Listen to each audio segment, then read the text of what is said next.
Welcome back to another reading and correcting with me, Kindar, the Tiger Writes, and Ty, the Tiger Supervisor.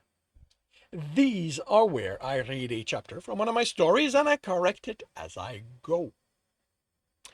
If you want to listen to these live, it's every Tuesday morning, 8 a.m. Eastern Time on Twitch. And if you are looking to support me, that is on my Patreon. Today, we are doing Chapter 39 of The Captain's Heart. Part of him clamored that this was wrong. The way he rested against another man, a Kelsirian man, went against everything that was right. Jeremy ignored it as best as he could, running his fingers through the fur on Growler's stomach. The oozing discomfort wasn't as strong as before, and if it reached a point his stomach reacted to it, he summoned the box and shoved it in. The hand against his back felt good. The circle he traced there. This. Okay. Yeah, I'm not sure why I split it then.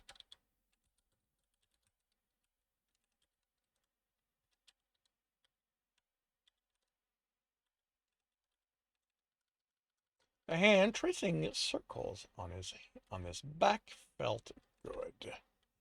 Jeremy wanted this, even if that voice wouldn't shut up about how wrong it was.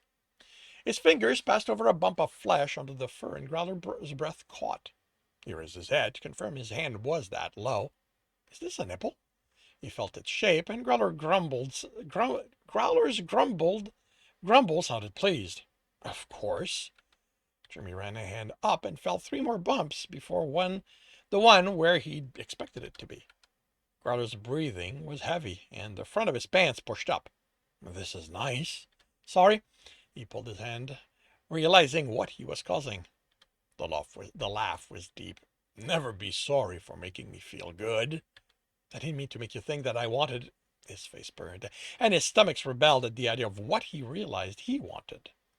You have more than 2. He focused on the odd anatomy, and as he shoved the discomfort in the box. Unlike the previous time, it didn't entirely go away.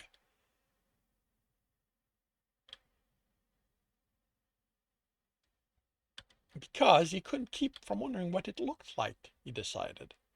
Of course, the tone had shifted, seriousness instead of dreamy. How many do you have? 2? He kept himself from adding, of course. There couldn't be an of course when he'd felt the difference. Can I see? The smile was teasing, and Jeremy's stomach protested. He told it to fuck off. What they were doing wasn't wrong. It felt nice. The smile made his inside twist, but in a way that he liked. A way he wanted to feel more of instead of the protests. His hand trembled as he reached for the shirt's button. Growler took it in his. You don't have to if it makes you uncomfortable. Jeremy snorted. If he listened to that discomfort, he'd run out of the quarters screaming. It's nervous excitement. I've never done this before. You've never undressed with someone else there? With someone You've never undressed with someone else before? Not like this. Men don't. You haven't been with a female? One of my... His mood soured slightly. I may have to go back and register. I did a quick search and turns out I didn't find what I thought I put in, but yeah. One of my... His mood soured slightly. Friend tried to set me up more than once, and didn't that take an entirely new meaning? But we never clicked. How about you? Growler removed his hand. Once. I'll introduce you to her. It's how I realized I had no interest in females. Did you think you would? Talking distracted him from the fact he was about to expose himself to another man. Statistically, I should. What do you mean? And wasn't that a stupid way to look at it? He'd been shirtless multiple times around guys before. Something like 70% of Kelsirians don't make a distinction in the gender of who they are attracted to, sexually or emotionally. Of course, it had never been in such an intimate situation. The last button came undone, and he opened the shirt. Growler paused before his finger touched him. Can I? Nodding was difficult. Claws! He shoved the irrational fear on the box and nodded. The finger's skin was rough as it caressed the areola, and Jeremy found he couldn't breathe. The finger passed over the nipple and he moaned. When his face, then his face burned at the idea Growler might notice his erection pressing again. His erection pressing against the fabric. Okay, pressing against the fabric of his pants. Oh, that might have been that. Yeah, that's what it was. The nose pressed against his neck and breathed in as he pinched lightly, and Jeremy tensed, his cock shoved against the fabric of it, against the stretched fabric. The pinching happened again, and with a whine he pulled the hand away and was able to breathe again. I don't need this again. And was able to breathe. I thought you were enjoying this, Growler said, sounding worried. Too much. The panting kept him from speaking. It's too intense. He wanted to reach down and adjust himself so it wouldn't be as uncomfortable, but he was terrified of drawing attention there, of what he might think it invited him to do. Sick. He wasn't. But he definitely wasn't ready to recreate one of his teenaged drawings. I'm sorry. Growler looked pitiful, with his ears folded back and almost entirely vanishing into his mane. Don't be. I've just... Those gold eyes shone as Growler smiled, and Jeremy leaned in. He closed his eyes and pressed his lips against his, and he opened them when nothing happened. Growler looked at him, puzzled, and Jeremy hurried to pull away. What were you doing? The question was gentle, but Jeremy still looked away. Face burning. I'm sorry. I shouldn't have presumed. He had trouble silencing his voice, calling him an idiot, among other less flattering terms. He didn't resist the finger against his cheek. That made him look at Growler. What do you think you were presuming? That look in your eyes, the way you smiled. I thought you wanted to kiss. The puzzlement returned. Then I don't know how. Jeremy stared. How can you not know how to kiss? Okay, that's going to be italicized. He had a reason. I know it's a show of affection among Earthers, of love, but the lexicon didn't include how it's performed. How do you show someone you love them? Growler chuckled. Growler's chuckle was filled with promise. And when he leaned in, Jimmy had to force himself not to pull back. The muzzle rubbed against his cheek, and Growler sighed contentedly. When he moved back, the gold eyes glistened with emotion. Jeremy swallowed. That's what you did in engineering. Yes. Was that how Turek had known Jeremy should go after him? He leaned in, and when their lips touched, he didn't wait for Growler to act.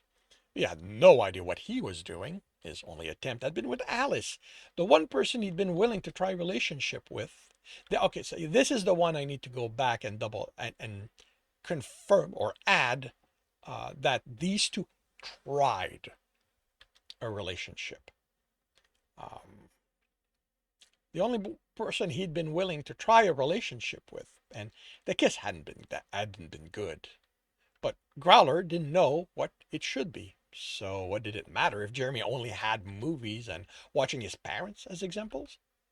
He pushed the lips apart with his tongue, and there was no resistance. Then it was inside the muzzle, and there was so much space he didn't know what to do. When Alice's tongue had pushed past his lip, he hadn't liked it. It had felt like an intrusion. He didn't want Growler to.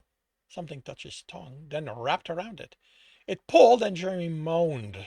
He tried to suck it in, but air leaked into the muzzle. Then it let go and touched his lips. There was a roughness to it, but he didn't mind. He didn't resist when it entered his mouth. His hands were filled with mane. He straddled the man as the tongue moved into his mouth, touching his palate, the inside of his lips, the back of his throat. When it moved back, he closed his lips around it, sucked now that it was in his mouth, and it moved again, licking and tickling his palate, his tongue. This felt good. Beyond good.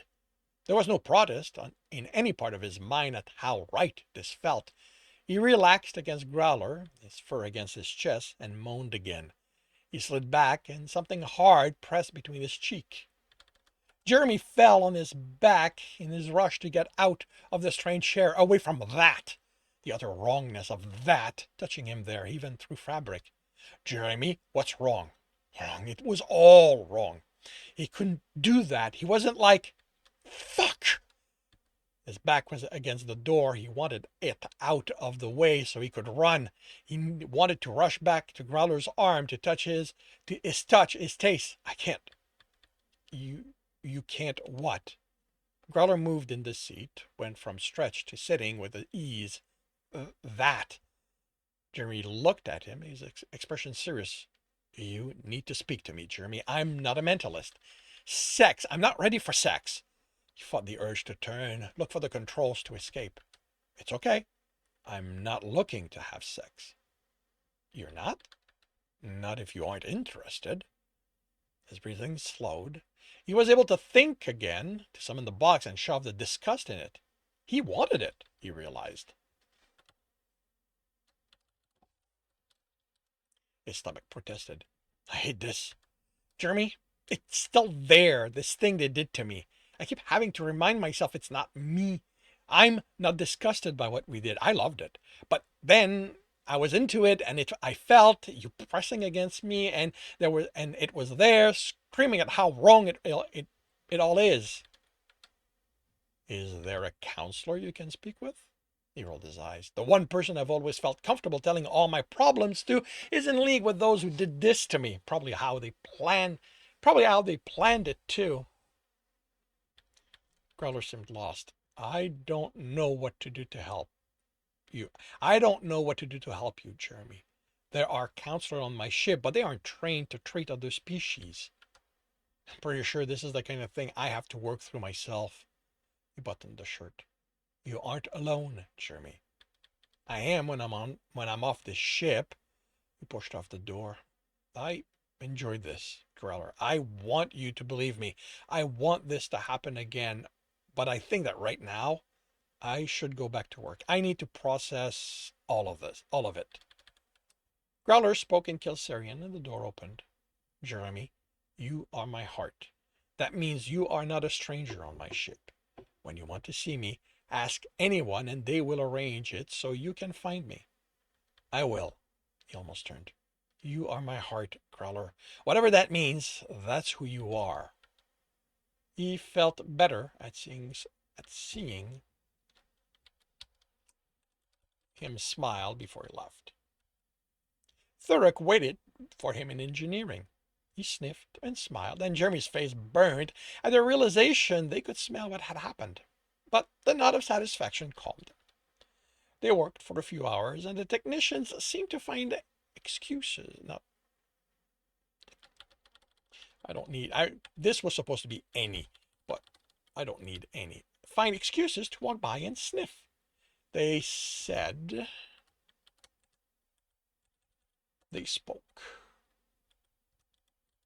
I don't need said. They spoke in Kelsirian. He ignored them in favor of work and doing his best not to think of him and Growler in that seat. As he decided the day had been long enough, a new group of technicians took over, and one of those leaving pointed at Jeremy. Then they each came by, sniffed, and said something.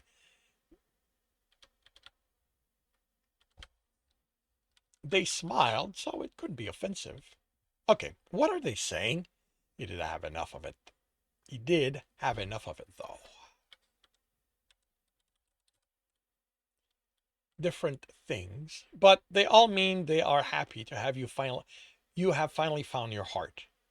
How do they know? He asked, suspecting the answer. We can smell him on you. He kept his stomach from reacting. But how do they know about him being my heart? Turek stared at him. The entire ship knows, Jeremy. He has been waiting for you to recognize what he was to you from the moment he met you. We've been waiting with him. Everyone knows? Everyone I've met? In the cafeteria, in the halls? Yes. Wrong. Oh, bullshit. If they all knew, and not one of them even looked at me, at him, at him sideways, how fucking wrong could it be? He picked up this tool bag. He'd have to work at it, but he'd overcome what they did. He wasn't taking his medicine anymore, and the ultrasonics couldn't affect him with the cube. He cursed. What's wrong? He took the cube from his bag. It had been too hot when he'd gotten out of bed. Was it even still working? This was made by someone here. Can you take me to them so they can give me a stronger version? I'm going to need it if I don't want this to be undone. Yes. Trick scanned it and searched through his tablet. Yes, they are. He looked worried. He unhooked something from the collar he wore and put it to his ear. He spoke, glancing at Jeremy. He's coming. Since he didn't have to go to the person who made it, Jeremy spent the time opening the next board. When engineering fell utterly silent, he looked up to see Growler approaching. Turk looked away when Jeremy glanced at him. What was going on? Growler smiled, and Jeremy no longer cared. Technician Turek Selminial tells me you need assistance. He glared at Turek. Really? You couldn't help me yourself? Don't be angry at him. He's just following orders. Jeremy narrowed his eyes. He has ordered to call you if I need help? No. He has to follow the chain of command if he is going to act outside his duties. Right now, that's me, and I wanted to see you again. We were just together, and I miss you already. And he missed him so much, too. The temptation to stay was strong. There wouldn't be any ultrasonic in growlers.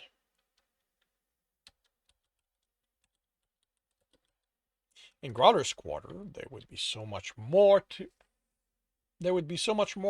and the pain was such Growler caught him. He wasn't ready. He showed him the cube. I need a stronger one to make sure I'm protected when I'm in my quarters. Growler nodded. Come with me. And that concludes chapter 39 of The Captain's Heart. If you are enjoying this, please leave a like. If you want to know when the next chapter will be up, subscribe and hit the bell. Don't go away. If you want to read the story, it is up on Ream Story. If you want to listen to these live, it's every Tuesday morning, 8 a.m. Eastern Time on Twitch. Links are in the notes, and with that, I shall wish you a good day.